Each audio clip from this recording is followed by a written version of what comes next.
What's going on? What's crack-a-lackin'? My peoples, how you boo? I'm Jerry Quickly, and this is happening. I'm going to be happy to be joining with y'all all today because we're going to be talking about some stuff that's really important. This just spending the day going through the news cycle and preparing the show. I am half inspired, half on fire, and half out of my mind. It's just, this is a crazy political landscape trying to take it all in. But we're going to be doing that today a little bit later on. We're going to be talking about the super meltdown that Sarah Huckabee Sanders had at the White House presser today. She has clearly entered the Sean Spicer grand finale segment of her time at the White House. Sorry, see you, Jethro. And we're also, before we get to that, though, we're going to be talking about what's going on with stolen elections here in the United States. And the Supreme Court just this week released a decision that that said the Ohio decision to basically disenfranchise voters by writing them off if you didn't vote in 2 federal elections. They send you a postcard, and it's really all that means is, you were uninspired by candidates one year, and the following year, off-year election, midterms, you don't vote. If you don't respond to a postcard you get from the registrar in your state, in Ohio, in a very limited window, you will automatically remove from the voter rolls. Okay, this had the effect of removing hundreds of thousands of people from the voter rolls in Ohio, and the Supreme Court just said that this form of racist, targeted, classist voter purges are in fact legal. And what's going to happen as a result of this is every single place in America, every state where the racists hold sway at the state level are going to replicate the laws in Ohio. So what can we do to combat it? Well, whoop, whoop. Happy to announce today there is we have a scoop. We're going to be announcing a massive new set of litigation being brought about by my guest this hour, Greg Palast, along with Jesse Jackson and the ACLU against 25 states to help restore your voting rights. Stay tuned. It's going down right here. This is happening. Let's give a listen to National Native News. What? This is National Native News. I'm Antonia Gonzalez. Attorneys for the Gila River Indian community defended the Indian Child Welfare Act at a federal appeals court hearing Wednesday. The Goldwater Institute, in a case, is challenging the law, which seeks to keep Native children with Native families. Goldwater claims the law does not protect children from neglect and abuse, but tribes and Native organizations say the law for more than 4 decades has kept children from being removed from their homes and cultures and from harmful practices by state agencies in child welfare proceedings. In a statement, Gila River Governor Stephen Lewis says no matter what it takes, they'll continue to fight to protect Indian children and families. Gila River was joined in court by the Navajo Nation. A Cincinnati area high school is keeping its Indian mascot for now. This week, a committee heard debate over the R word at Anderson High School. Those working to change the name say it's a racial slur, while supporters say it's a school tradition. Supporters showed up to the meeting wearing bright orange T-shirts with the Indian mascot and the words, "Save Our Skins." Local television news stations report since the committee could not agree on a yes or no vote, the mascot and team name will remain. The committee was formed to consider changes. The school board has final decision. A nurse who wrongly administered medicine at a Cherokee Nation hospital is no longer employed with the Oklahoma tribe, the Cherokee Phoenix reports. More than 100 patients may have been exposed to HIV and hepatitis C between January and April, after the RN used the same syringe on patients. The hospital is currently contacting and testing those involved. Tribal counselors were updated this week by the hospital. The RN's name has not been released. A gathering of Tlingit, Haida, and Tsimshian people recently came to a close in Juneau, Alaska. As KTOO's Adeline Baxter reports, the more than 30-year celebration began as an attempt to save culture and has become a reminder that Alaska Native traditions are alive and thriving. Dancing along the parade route in downtown Juneau, Owen James of Hoona pauses to hug friends in the crowd. It feels great because seeing all these younger generations picking up where we left off, and to hear them singing the songs and drumming and stepping up and taking the lead too, it's awesome. And that's significant, because there was a time when some feared their cultures wouldn't survive. Marlene Johnson said she was reluctant when she first heard the idea to host a cultural gathering for Southeast Alaska Natives, but she knew their cultures needed saving. It took a long time to get us to the point that we were able to convince the outside world that our culture is not bad. It was a thing of celebration. Johnson is the chair of Sea-Alaska Heritage Institute's Board of Trustees. When Celebration first began, decades of cultural oppression and government schools had all but wiped out native languages in the region. Johnson said you never saw children wearing regalia or singing traditional songs in public just a few decades ago. When I saw those kids yesterday, to see them dancing the way they did, I thought to myself, everything we've done the last 30 years has been worth it when I see that. Today, Celebration brings thousands of people to Juneau. It's become one of the largest gatherings in Alaska.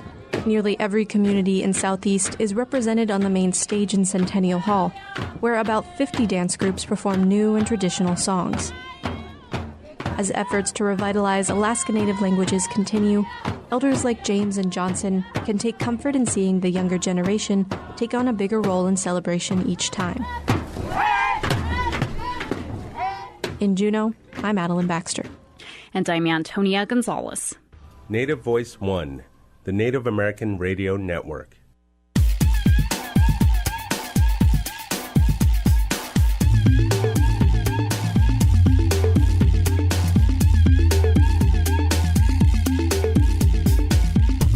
What's going on? What's crack-a-lack? My peoples, how you doing? I'm Jerry Quickly. This is happening. Couldn't be happier that you're joining us today as we talk about voter disenfranchisement, because make no mistake, these crazy racist white supremacists, a.k.a. Republicans, have a plan for holding on to power and eking out a few more victories before there's open revolution and blood in the streets. And their plan for doing that is voter disenfranchisement, and they're going to use a decision that came down from the Supreme Court this week to massively expand voter disenfranchisement across the planet.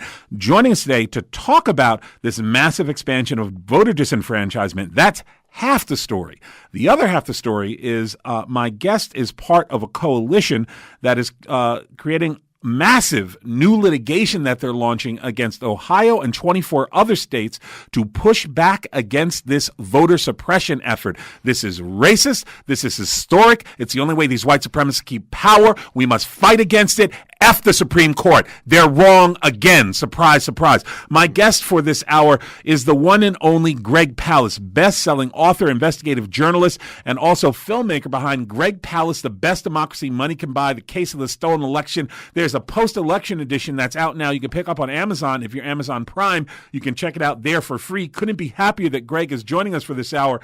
Greg Palast, how are you? Welcome back to This Is Happening. Yeah, okay, thank you. Just when it hits the fan, that's when you bring me in. There it is, man. It's hitting the fan. So explain, can you break down for our listeners around the country and around the world what happened with the Supreme Court decision on the Ohio voter disenfranchisement efforts that happened this week? Exactly what happened and what is its significance? Okay.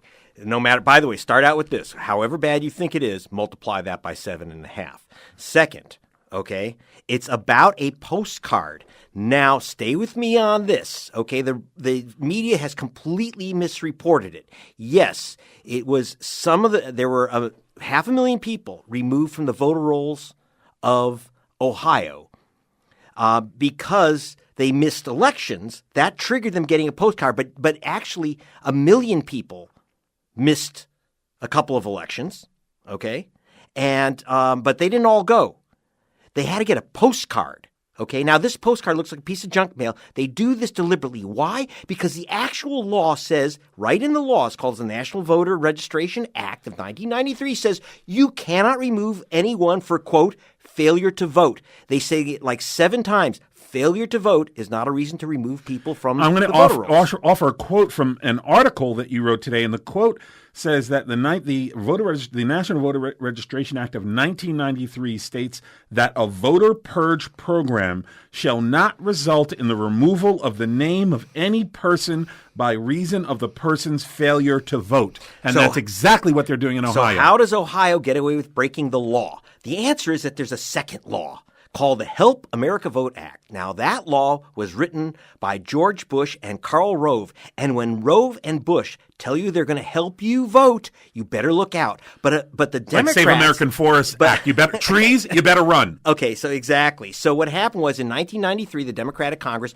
voted for this, thinking that they were getting some type of goodie that would protect voting rights. In fact, it's been nothing but a disaster. The court cited that, saying, well, wait, there's an exemption to this rule that says you can't knock off people for failing to vote, because that's an old racist trick, by the way. It's not that people don't vote. They just don't record that they voted. It's not really true, by the way, in a lot of cases. So the other thing is, how can they do this? The answer is under the new Help America Vote Act by Bush. It says you can send people a postcard that as evidence, and if they don't return it, that's evidence that they've moved out of the state. Now is sending you a postcard that looks let's be clear. You can send someone a postcard. If they don't respond, it's evidence they've moved out of the state. And that landmine was embedded in the Help America Vote Act, pushed by racist Republicans. I call them racist Republicans. You call them Bush and Rove. Right. Okay. Whatever you want to call them, this was the landmine. It said you could send a postcard. Now, the law says it also must be reasonable. Now you're gonna have to stay with me on this, because there's always subtleties in these darn things. We have no choice. Okay, so here's the thing. Okay, so they said, well, we're not removing people because they didn't vote, because that's against the law. We're removing people because they didn't return the postcard. Now now who drew up this postcard for the state of Ohio? 3, 2, 1. Chris Kobach of Kansas. You should know that name. And if you can't remember, it's KKK, Chris Kobach of Kansas. Now, he has come up with these voter purge programs for all the Republican secretaries of states and voting officials around the country. By the way, it's not just Ohio that's pulling this trick. There's 20 other states that are doing it. It seems like that's never been mentioned. Greg, it really seems like you could drive not a locomotive, but an entire central station worth of locomotives through this ridiculous loophole in this attempt, which the Supreme Court has upheld, because it literally says, like, the law is very clear. Not only does it say that you can't, that purges can't be used, shall not result in the removal of the name of any person by reason of the person's failure to vote. It's very clear and obvious that when they send you a postcard and say, oh, well, you didn't respond, so we think you haven't voted, you didn't respond, we think you've moved out of state, we're moving from the voter rolls, that's obviously a voter purge because someone hasn't voted. How were these crazy racists able to push this through the Supreme Court? And I'll also say this never would have happened. All right. I got to take a step back. The Supreme Court is broken and can't be fixed. The Supreme Court is broken and can't be fixed because when Scalia died and these racist Republicans refused to allow a sitting president to seat a Supreme Court justice, at that point, the Supreme Court ceased being a functioning body with legitimate authority, because it at that point turned into a body that's only legitimate if it has a racist Republican majority. Literally, Republicans in this country cannot imagine a Supreme Court where the Republicans are in a minority, and they fixed it, and we're being screwed by this decision as a direct result. Yeah, but that is our court. By the way, this is Greg Palast that Jerry is spitting on. Yeah, I'm yelling at Greg Palast because he was stupid enough to come here today. So the thing is, I'm laughing because it's so horrific. And you have to understand 500,000 voters. 500,000. And it's not just any voters. 500,000 voters in Ohio alone. Okay, let me just give you a stat, okay? It wiped out 10% of the voters in Cleveland's black neighborhoods. 1 in 10 voters in Cleveland's black neighborhoods. And by the way, they're still there in Cleveland's black neighborhoods. They haven't moved. Okay, it only affected 4% of the white voters in white suburbs. Okay, it affected 10% of black voters, 4% of white voters. So you're 2.5 times more likely to be removed by this method if you are black. And by the way, when I include whites, I mean including Hispanics. You know, right? So it's like, and they really get it in the neck. Now, 250% more likely to be removed from the voter rolls if you were black. That's correct. Okay, now that's fair. All right. Now here's the thing. In America, under the new rules. But again, here's the problem. Okay, we have this thing where they sent out a postcard, and I have the postcard. If you go to gregpalast.com, by the way, I put up the postcard, and it's written. I talked to a junk mail expert. He said there's 7 rules of how to get people to respond to cards. It looks like, he says, I'm not ascribing, intent, but it looks like someone really tried very hard not to get people to respond to this card to get people to throw this card in the garbage. Why only one card? Why not two? No phone numbers, no website. People 18 to 24 don't even know what a postcard is, don't know how to respond. Plus, it goes to homeless people. It's a real nice trick. And by the way, here's something, Jerry. If a postcard goes successfully through and it is not returned to sender, it means that that person is still there, that they haven't moved. The Supreme Court didn't say you're being removed because you didn't vote. The Supreme Court said, no, that was just a indicator that you've moved. The Supreme Court said they were removed and can be removed because they've shifted their residence to another county or out of state. That's what the Supreme Court said. It's not about not voting, because you can't do that. You can't tell people you haven't voted, so now you can't vote. That's ridiculous. It's against the law, and it's insane. But that's what they're doing. Yeah, but they're saying it's because you've moved. Now, understand, you send someone a postcard, but says it's not even you have moved. They're alleging you've moved when you haven't. Right, and by the way, I went to Ohio, okay? I talked to those voters that supposedly moved.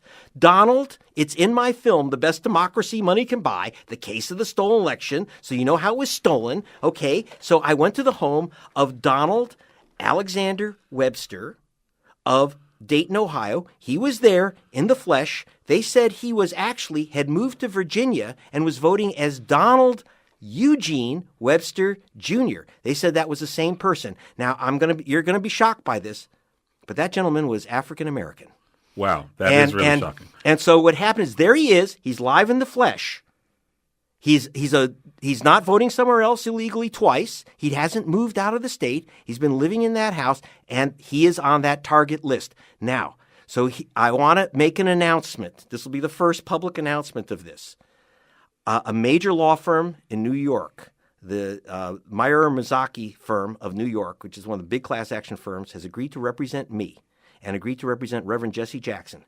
And we are going into 25 states, starting with Ohio and Chris Kobach's Kansas, the heart of the beast, the belly of the beast, okay, the brain of the beast, okay? And we are saying we want all the names of the people you've purged. We want every single name of your victims, which is what the groups didn't have when they went to the court. They didn't have the names of the victims because they're stonewalling on that. We're going to get the names of the victims. Now, just so you know, the ACLU, bless them, the ACLU of Kansas has joined us in going after the vote thief in chief, Chris Kobach. So ACLU of Kansas is joining us in Kansas, at the heart of the beast.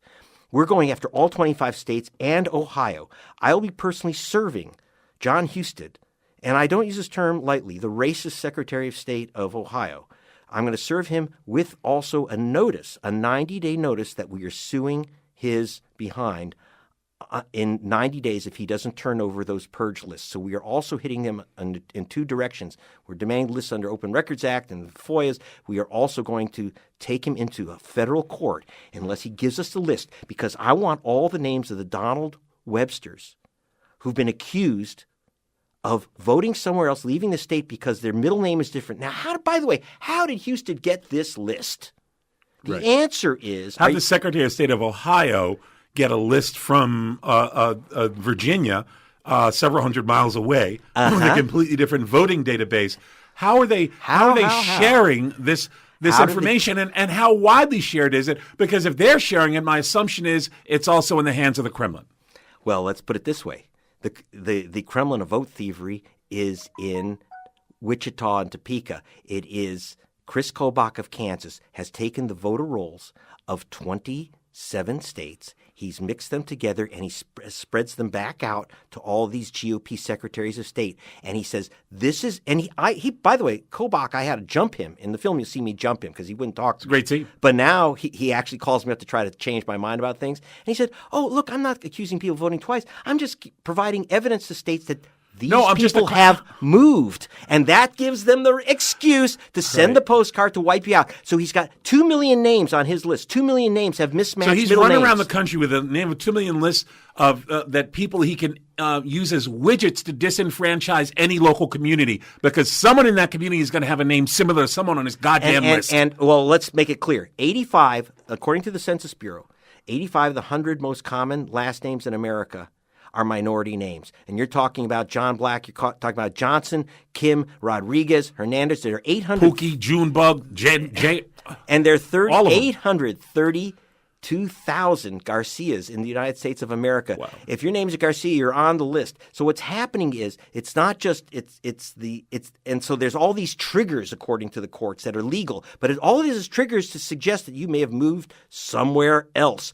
This is the trick, and now so I'm joining. We are going after them in court. And by the way, the Ohio case is therefore not over. I just got off the phone with our chief attorney, and we've agreed that and I had some bad training from the University of Chicago Law School, so I can tell you this, okay? Law students, there's a difference between case of law and fact. Yes, they said by law they can pull this postcard trick, but then there's the case of fact.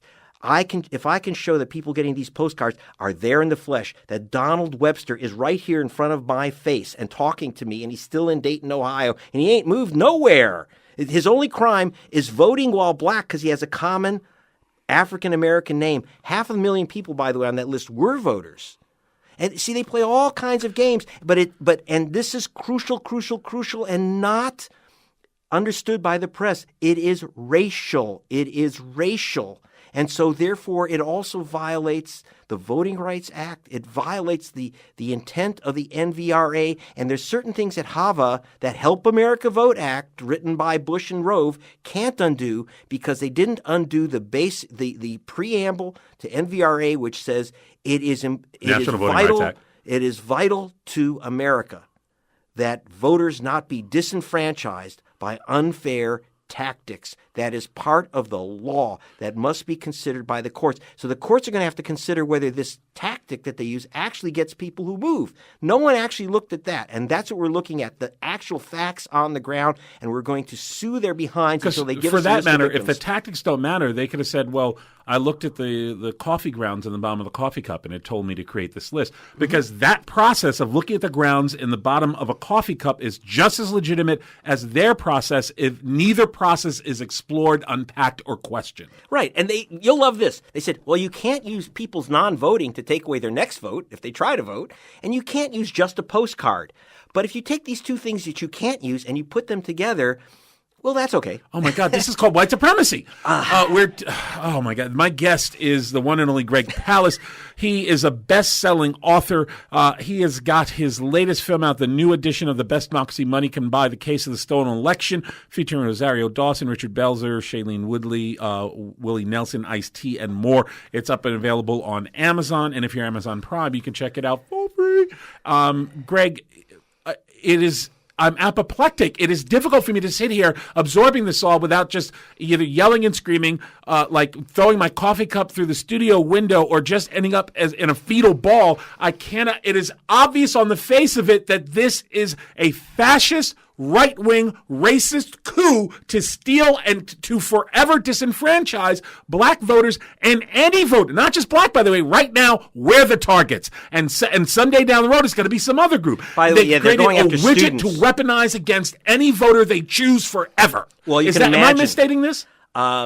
You've got it on the head, and add to racism this new anti-youth drive. Remember, by the way, the Census Bureau, you go to their stats, okay, which is trying to get people to return their census stuff. In fact, by law, you have to.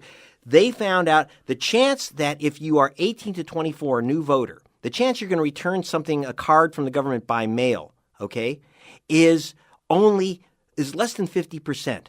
But if you are a white person over 65 years old, the chance you're going to return your card is over 90%. So what's happened is they know if they send a postcard, they know who they can disenfranchise. That the suburban elderly whites and homeowners are more likely to respond than renters because renters move. And by the way, moving is not illegal in the United States to vote.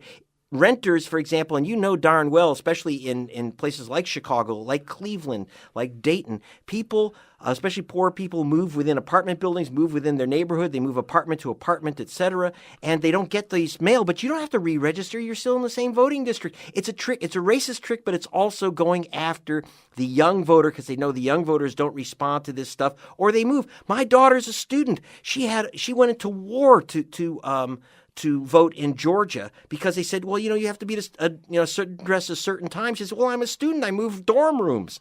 And, you move your dorm room. You just lost your vote in Georgia. And because they don't want her to vote, Stacey Abrams is running. She should be winning. That state is turning into a majority state. And by the way, this Ohio trick, and I didn't see a single newspaper mention this. It's used in Georgia as well. It's used in Georgia. I didn't see a single paper say this. And this is what could defeat Stacey Abrams. The Democrat... This could defeat us all. This is the Republic it's at stake. The Republic is at stake. And by the way, I want to say something about Stacey Abrams, the Democratic candidate for governor, who is running against Brian. It looks like she'll be running against Brian Kemp. The primary is not over yet. Brian Kemp, who is a Secretary of State who created this racist system with Chris Kobach and John Husted of Ohio. He's the one who is purging the voter rolls, and he's running for governor on the purge voter rolls. And Stacey Abrams, an African-American Democrat, a black woman, is fighting for her life. It shouldn't even be close. And by the way, I will grant her this. She's the one single Democratic official anywhere in the nation so far which has stood up with me and said, this system must stop. Right. Thank you, Stacey, for being lonely and alone in the Democratic Party. Greg, I'm going to ask you a question that I have no answer for. Why do you think that people aren't flooding the streets with anger and violence demanding justice? Because they've been lied to. Daniel Ellsberg told me this. He says, they lied. He released the Pentagon Papers for those who don't know. The real truth about the war in Vietnam. He said the terrible thing about Americans is that they'll, the good thing about Americans swallow is that you have to lie to them. The bad thing is that they swallow the lie. So that, we're told our system is the best voting system in America. Hillary Clinton said that our voting system in America is the envy of the world because she's only been to Kazakhstan apparently. Right. But so this is the problem is that we have a Democratic Party right now which has taken the position that there's no such thing as fixed and rigged elections because they said, because Trump said it, we have to say elections are perfect. No, the reason why Trump said elections are rigged, he knew it because he was rigging it with Chris Kobach to get elected. This man wasn't elected. That's why I did a film whose new subtitle is The Case of the Stolen Election. He stole those key states like Michigan, Wisconsin, Pennsylvania, Ohio, and this is how, remember, this trick was done in Ohio before the 2016 election, and Democrats This is just an update of old school caging. This is literally just an update of old school caging. That's right. Caging is an illegal activity for those who don't know what it is. The Republican Party was caught. And I was one of the people that caught them. The Republican Party was caught sending letters to black airmen at the Jacksonville Naval Air Station and black people all over the country. And if a letter came back saying addressee don't forward, addressee not an address or something like that, they would challenge that voter as a fake voter, a ghost voter. But they were sending it to students. They were at black colleges. They were sending it to airmen who'd been sent to Iraq. So basically, if a student was on vacation, if a black soldier was sent overseas, you can still vote from your home district, but you're not at that district temporarily. That doesn't mean that you're an illegal voter, but people lost their votes. And if they sent in their votes like the soldiers in Iraq, the black soldiers in Iraq, they didn't even know that their votes had been lost. They mailed them in. Their votes get canceled because they've been challenged. They don't know it. Mission accomplished. You lose your vote. And so now the Supreme Court is in effect, instead of the Republican National Committee, and by the way, when the RNC was caught, the federal courts put an injunction on them, a consent decree that they had to sign. We'll never do it again. Anti-caging. We won't do this again. We won't do this again. But dig this. So instead, they get into government, and now they do it as government officials. Right. Now it's caging on crack and steroids. It's caging on crack and steroids because the letter doesn't even have to come back. If it doesn't come back at all. Right. And that's it. Right. And there's also no guarantee. We don't know what happens with those letters, those postcards when they come back. We don't know that they're being processed fairly. We don't know that if you were black or you lived at a particular address and you filled out the card and sent it back, we have no proof. Why would you assume that they're counting your card? Yes. Thank you for bringing that up. Two things, by the way, on that matter. In this state, which I won't mention, named California, Okay. 45% of the people who fill out registration forms on paper in those voter drives, that we've had these big Hispanic voter drives, 45% of the names have never been added to the voter rolls. Let me repeat that. That's because hippies are slow. You are filling out those yellow forms at those rallies. 45% of those names are being thrown out and not added to the voter rolls. That's an official number. Also, in the state of Georgia, where Stacey Abrams, as I was mentioning, the black Democrat is running, a true progressive, and running against their vote thief Secretary of State Brian Kemp, her organization registered 56,000 people before the 2014 election. I was down there at the time for Al Jazeera. For the 2014 election, they registered 56,000 people. They put only 2,000 of them on the voter rolls. And when they went to court before the election, say, we still have over 50,000 registrants whose names have not been added to the voter rolls. He said, well, it takes time to verify it, and we don't have time. And they had those names for 8 months. And the court said, oh, we can't force the state of Georgia to hire more clerical people. Believe me, if those names are gathered at white country clubs and at evangelical churches, they've been processed by FedEx. They would have been processed within hours. This was 8 months. They didn't process it. You return your card. Yeah, right. So you return your card. Exactly. What jackass who was born and raised in a country, obviously other than America, if you're a person of color in Ohio and you fill out the card and you send it in and you have complete confidence that your card is going to be processed correctly, you've been asleep or you've just been watching Sesame Street, because I have no confidence that this entirely racist, entirely corrupt, entirely one-sided, entirely illegal system of voter caging that's taking place in Ohio, there's no reason to believe that any part of this process isn't being exploited to the benefit of the racist Republicans running it. And by the way, because I don't want people to be in despair, we are taking Too action. late. We are taking action. And if you want to support the action, go to gregpalast.com. Take a look at that postcard and see if you wouldn't see it's junk mail, if you ever get it, by the way. And that's one. And then I want you to tell me, hey, I'm with you, Palast. You can donate money to our foundation or not. I don't care. But I want to get as many people as we can to say we're with you. And in fact, we're going to start adding names to these lawsuits. So it's not just Greg Palast asking. I'm asking as a journalist for Rolling Stone and myself and for the other outlets. And for Pacifica, I'll be asking for this information. But what I want to do is get from you your name, because you want this information too, I assume. Of course I do. My name is John Smith, and I don't know Greg Palast. Stop looking at my phone, government man. 818-985-5735 is the phone number here. My guest is Greg Palast. We're taking your calls for the balance of the hour. We're talking about voter disenfranchisement in Ohio and around the country. It's on. It's about to go down. Whoop, whoop, what?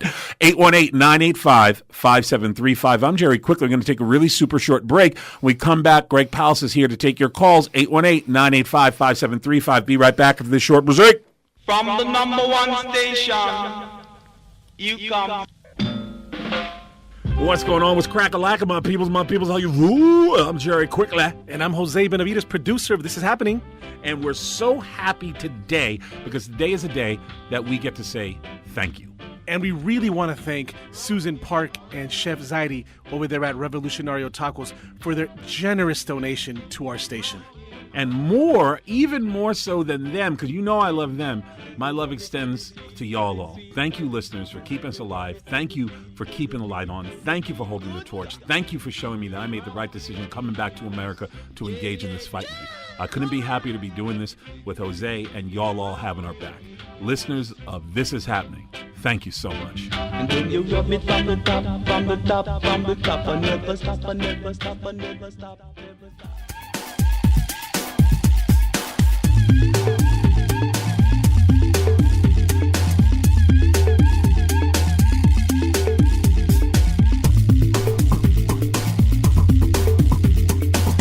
What's going on? What's crack-a-lackin', my peoples? Welcome back to the Shizo. I'm Jerry Quickly, and this is happening. I am joined by the one and only Greg Palast, and we're talking about this Supreme Court decision that was handed down this week on a case of voter disenfranchisement in Ohio that has national implications because every racist state house in America is going to say the Supreme Court told us we could take care of these niggers like this. And 818. They have 818-985-5735. Again, the phone number is 818-985-KPFK. First up, let's talk to George calling from Northern California. George, welcome to the show. What's the dealio? Hi, Jerry and Mr. Palast, Greg. This is the first year I live in a rural part of California, and I've always had a paper ballot before. Mm-hmm. This year they sent me my official ballot in the mail, not a sample ballot. Yes. And wanting me to send it in through the mail, which I don't like to do, so I took it to the voting center. Yes. Which they had moved, and I had it all sealed up in the envelope, and they said, "Oh, you got to sign it on the outside first." And I said, "Well, there's no more secret ballots." And the lady said, "Well, they have to compare your signature to the one they have on file." And I'm thinking to myself, well, my signature may be on file because I registered as a Democrat. What's to prevent them from just throwing my ballot in the trash or putting me on some database saying this is a Democrat in our county who's, we got to keep an eye on or something? I'm glad you brought that up. And what about voter anonymity? George brings up a real good question. Yeah. Okay, number one. Okay, this game, we have at least 500,000 ballots thrown out in a presidential election in the United States on the grounds that and these are usually absentee mail-in ballots, which is about 40% of the public these days mail in their ballots, or you take a mail ballot and bring it to the poll. You lose about 500,000 votes where they are challenging the signature. In other words, it could have been someone else who filled out your ballot. Now, they haven't arrested anyone. Now, if someone filled out your ballot and it's not you, if you came in, you should be arrested for committing a crime. Otherwise, they should count your damn ballot, okay? They know your party because they have your registration. They got your name, so they know who to challenge. It is insane. The system of challenging signatures is completely outrageous and insane. One single state does this right. If they think that there is some problem with your signature, they contact you to say, is that your signature? Did you fill this out? Or they say you can come in and re-sign. But only Oregon is the one that doesn't just throw these things out because some Karl Rove Koch family drone has come in to challenge your signature, because anyone can challenge your signature is not matching. And say, oh, well, and you're not there to say, what do you mean? That's my signature. And they'll use tricks like this. You left off your middle initial when you registered. And so you added your middle initial when you sign it, so that's not a matched signature. All right, that's a problem. I'm telling you, that's a problem in the hood. I'm from the hood, and some days you're feeling kind of laissez-faire and free, and you don't want to use your middle initial. You just use your first initial, last name. Okay, look, Greg, you're white, so you may not understand this. I have 137 hood names. Okay, right. Now none of those should be challenged for voting purposes. Hello, whoop whoop. I got to tell you, I've got a Swiss chief investigatrix, Miss Badpenny, who you'll meet in the film. And in Switzerland, of course, you have to vote by law. So they figure out ways to help you vote instead of figuring out ways to not. The rest of the world doesn't understand that you have these cracker partisan voting officials like Chris Kobach of Kansas, Mr. KKK. John Husted was in charge of the Trump campaign. And we're not talking about the director. In Ohio. Right? No, not the famous director. No. Right. Yeah.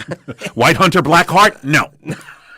We're taking your calls here. No one. The rest of the world is like, what the hell is this? And right. that they do in the U.S. They can't believe it. Yeah. I get paid to be reasonably articulate, to at least be able to discuss, world events, and literally stories like this render me almost incapable of speech, largely because FCC restrictions. But it's like I'm so apoplectic, I'm incapable of constructing a lucid thought that doesn't include 18 curse words around this. I feel like my head and chest are imploding at the same time they're exploding. How is this massive voter disenfranchisement, how is it allowed to continue to expand and expand and expand? And at the core of it, Greg, I think it's a real simple fact. We have never dealt with our love affair with racism and oppression, with our love affair with misogyny, our love affair with homophobia and anti-LGBTQ communities, with our love affair with genocide, with our love affair. We we act as though we're these moral, upright people who just disenfranchised millions of black people, millions of people across the country, looking to expand it as we rip children from the breastfeeding children from their mother's breast on the border. How do we have this high, holy, enlightened opinion of ourselves? We're goddamn barbarians. You know, and here's the problem. There's no resistance to this new wave of racism, because I got to tell you something. I can talk about what the court did and this removal of voters, and I see a lot of commentators, and they will mention everything but the issue of race. Because if you were randomly removing people, it wouldn't mean a damn thing, would it, right, Jerry? But they are removing, and I want to repeat the statistic. Your chance of being removed is 250% higher if you're black than if you're white. This is how this system is set up. And no one's talking about the racial aspect of this purge. It is ethnic cleansing by trickery, by postcard. And again, go to gregpalast.com. I want you to see the postcard that they send to people that you're supposed to send back. You tell me it's not junk mail, okay? And like you said, Jerry, I don't even know if they take your cards back. It's trickery. It's lynching by laptop, and I can go on your program and talk about the racial aspect, but that completely knocks me out of National Petroleum Radio. They won't let me on. I've talked about also a related program that Chris Kobach of Kansas and John Husted of Ohio use, which is part of this purge program, this cross-check program where they see you voted in 2 states, and if you and if you're on the Chris Kobach of Kansas, the KKK cross-check list, that is another reason to get a postcard. And you lose your vote if you don't return it. That's 474,000 people. I got the list secretly, okay? If you know Greg Palast, I'm an investigative reporter. They won't give me the list. I got the list. I don't hack, by the way, because that's illegal. I don't hack computers. But I get the list. I've got the list. And it looks like, believe me, it looks like downtown Dayton. It looks like inner city Chicago because the names are Black and Johnson and Rodriguez and Garcia and Kim and Chung, and that's what it is. And they are all voters of color. And by the way, the reason they go voters of color, the color is Democratic blue. But believe me, you don't get a single voice in the Democratic Party saying a word. I used to get a lot of good comments from Keith Ellison until he became vice chairman of the Democratic Party, and then he's now in their witness protection program, right, not to be heard. Join Alice and her Tea Party. Taking your calls here at 818-985-5735. My guest is the one and only Greg Palast, best-selling author and filmmaker behind The Best Democracy Money Can Buy. There's an election edition. You can check it out on Amazon, or if you're Amazon Prime, you can check it out. Next up, let's talk to Dan calling from Laguna Beach. Dan, welcome to the show. What's the dealio? Dan? Hey, Dan. How you doing? Welcome to the show, buddy. Hey, thank you. I just wanted to thank you for bringing this back up on the airwaves because it kind of died down after the election. I mean, it was starting to really make an impact right after the election. Then everybody's forgotten about it. So I'm so glad to hear you bring it back up again. Thank you so much, Dan. I really appreciate the call, buddy. Yeah, and it sounds like you're at the beach having fun. I'm very, very jealous. Exactly. If I find out that you're actually talking to us while like kite surfing and half the time you're airborne, you got some Bluetooth in your ear, I'm just going to be really jealous. I'm going to ask you to hook me up. 818-985-5735. That's 818-985-KPFK. Next up, let's talk to Howard so we can finish clearing out Laguna today. Howard, welcome to the show. What's the dealio? Hey, Greg. Yes. I'm the guy that suggested to you that you file a RICO lawsuit. Well, we are heading into just so you know, I have teamed up with the law firm, the tremendous plaintiffs firm out of New York, Myra Mizaki. Thank you, guys, who will be representing me in 25 state lawsuits. This is big news. And this is news for this show. We're announcing it here. And the ACLU is joining us in Kansas and Reverend Jesse Jackson in Illinois. And we're going to be suing them under the National Voter Registration Act. Then we're going to have to go after the Voting Rights Act. And if we can get, and I'm an expert in the area of RICO, which is the racketeering law, the Racketeering Influence and Corrupt Organizations Act, and which perfectly describes the Office of the Secretary of State of Kansas and Ohio. And once we can get that conspiracy element, which is real easy in their case, because I know that they use the mails, And RICO is a very good idea. Thank you very much. We first have to get the information, the data which we're trying to blast out of them at legal gunpoint. The reason I'm calling is to find out what happened to the lawsuit in Kansas. Which one? Oh, there were several. Yeah. There was about to be a decision a few months ago, and I never heard or saw anything. Oh, Chris Kobach got his ass kicked in these handful of decisions, at least at the federal level, right? At the federal Voter Commission got their asses handed to them in a hat. Okay, here's what happened. Okay, just very quickly. Thanks for the call, Howard. Because you can't split these things apart. Chris Kobach of Kansas. Okay, he has a new one. That there's all these alien voters crossing the Rio Grande, and you'll see this in my film. And we did film the alien voters coming in to vote. The spaceship lands with these little aliens with sombreros that say Hillary on them. It's a cartoon, I will admit, that we put in there. But okay, I thought it was a documentary. So what he said was that there's all these alien so voters, did Trump. So therefore you have to prove you're a citizen to vote. The result was that 36,000 young people in Kansas couldn't vote because the only proof of citizenship in America, it's not your driver's license or a social security number. The only proof of citizenship is white skin, an original birth certificate, or a passport. Who has passports are a white document in America. Just 90% of the country doesn't have a passport. So you don't have a passport. You don't have an original birth certificate. 36,000 people couldn't vote. The federal district judge simply asked Kobach, I'm going to stop you. You have to stop this program unless you can show me one out of 36,000 that's an alien voter. He couldn't produce one. He said, well, there may not be one, but there could be one. He says, you stopped 36,000 American citizens from voting to hunt for that Mexican. So I'll tell you what, Mr. Kobach, I've told you to stop this program twice. So now I'm going to fine you in contempt. So one, she stopped. We're still waiting for a final ruling, but she's indicated that she's going to continue to stop this program and make it final.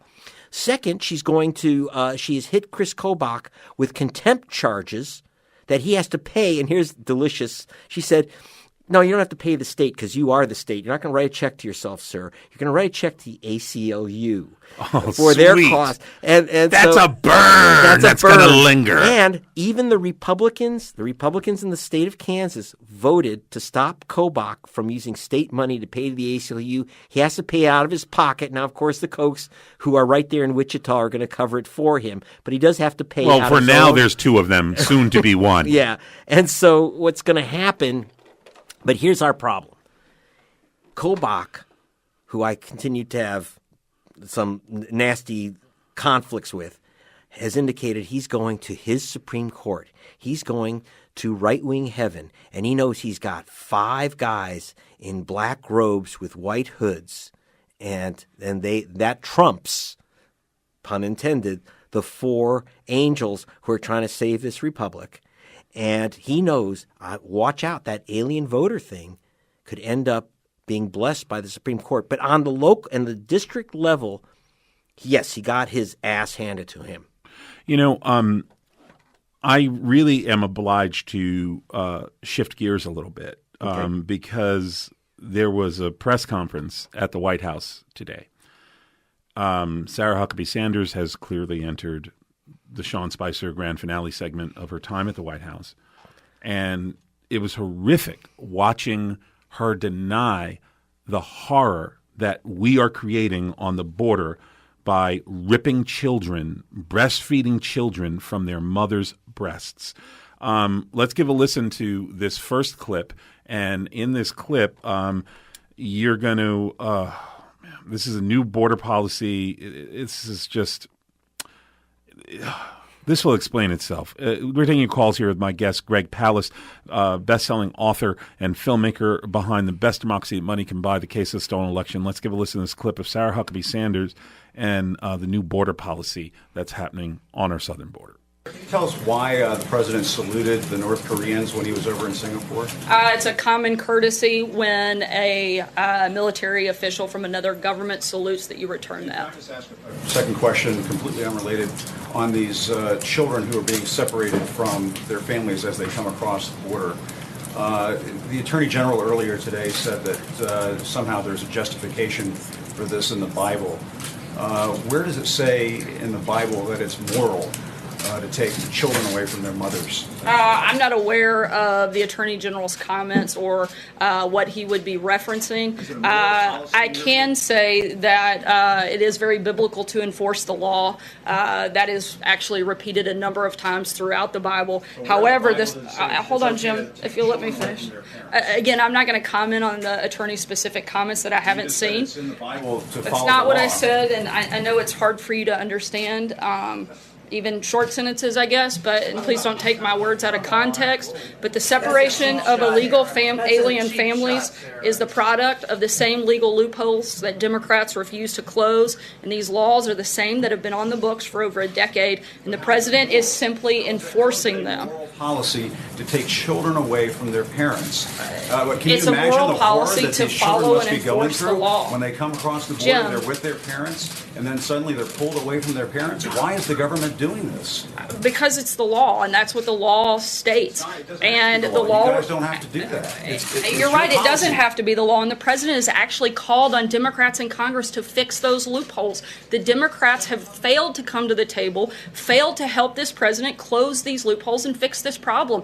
We don't want this to be a problem. The president has tried to address it a number of occasions. We've laid out a proposal, and Democrats simply refuse to do their job and fix the problem. Oh my God, this is Go ahead. unbelievable. The Republicans control justice, they control the presidency, the executive branch, they control both houses of Congress, and it's the Democrats' fault Trump can't get anything done. They control the presidency, justice, and both houses of Congress, and Democrats' fault. Oh my God, Greg, you heard this ridiculousness. If there weren't children being stripped from their parents, in the absence of that, it would be funny. But these children are suffering. They're being terrorized by this goddamn policy. Well, look, they need this. Look, this is all creating the hysteria of they're coming over the border and they're breeding. They're bringing in their little voters. So they need that hysteria. Just like they need the hysteria of the fake fraudulent voter. They have the fake voters coming over the border, and now they're bringing their anchor babies. This is this grand danger. We're all under threat.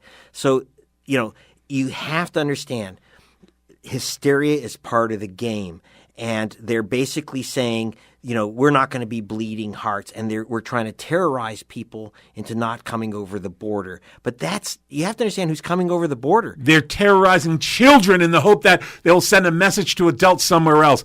It's I taking can't children. believe this is and in happening. fact, 2-year-olds. We are literally taking children hostage. Right. You understand what we're doing? We're incarcerating children in 10 cities in 101-degree heat and putting 10-year-olds with 17-year-olds. You know what kind of risk that exposes those small children in terms of assault and other crimes? I can't believe this is America. But we're literally taking these kids hostage, okay? And understand, you have to go back. There's now I'm beginning to channel Chomsky here. It all comes. These people are coming, by the way, mostly from Honduras, and because the United States of America blessed the removal of an elected leader of Honduras, we ended up with basically a failed state. People are terrorized by the gangs there. They'd rather and take we're their lives exporting in our their hand. violence there, chasing people out of their homes and slapping them in their face when they arrive here for help. They have the highest murder rate on the planet. People are literally terrorized, and so they're willing to take the chance to cross all across Mexico, which is not so easy to do safely. Very hostile, very difficult. Yeah, very difficult, and somehow get across the border with their children. Can you imagine what this is like? I want to play this next clip. But by the way, I want to remember. This is Sarah Huckabee Sanders at the press conference also. I want to just say one thing, though. I want people to remember that we're all taken to see The Sound of Music, and how those people, how the Von Trapp family sang, these nice lily white people sang songs and escaped to America. Okay, right. And that we applaud, and we give we have a that's a white supremacist fantasy because right. of Von Trapp family. If you're black, it's a trap house. Right. If you're white, it's a Swiss mountains and Von Trapp family. Exactly. Let's give a listen to this clip. We're going to go out on this clip. I want to thank all of you for joining us today. This is an important clip. This is Sarah Huckabee Sanders getting banged on at the press conference. Let's give a listen by journalists doing their job for a goddamn change. Sorry, Jim, I've given you enough Two time. questions. First of all, there is no law that requires families to be separated at the border. This was the administration's choice to move from civil matters and immigration onto criminal, to criminally prosecute people who come across the border illegally, and therefore you have to separate families. So why did the administration find that this was necessary? And if it continues to not have much of a deterrent effect, will you continue this policy? Again, the laws are the ones that have been on the books for over a decade, and the president is enforcing them. We would like to fix the broken system that our immigration and fix our immigration problem. However, until Democrats are willing to actually fix this problem, it's going to continue. But we would like to see it fixed. Jill. Take responsibility for its policy change from handling them as civil matters to criminal prosecution. It's not a policy change to enforce the law. That's been this administration's policy since the day we got here. In April, that he was going to move from handling it as a civil matter. It has been our administration's policy. Our administration said it was a deterrent. They're separating families to deter people from coming here illegally. Our administration has had the same position since we started on day one, that we were going to enforce the law. I know it was something that wasn't high on the priority list in the previous administration, but it is on ours. We're a country of law and order, and we're enforcing the law and protecting our borders. We would like to fix these loopholes, and if Democrats want to get serious about it instead of playing political games, they're welcome to come here and sit down with the president and actually do something about it. Jill. Don't you have any empathy? Jill, go ahead. Come on, Sarah. You're a parent. Don't you have any empathy for what these people are going through? Jill. They have less than Brian, you do. guys, Sarah, come on, settle down. Seriously.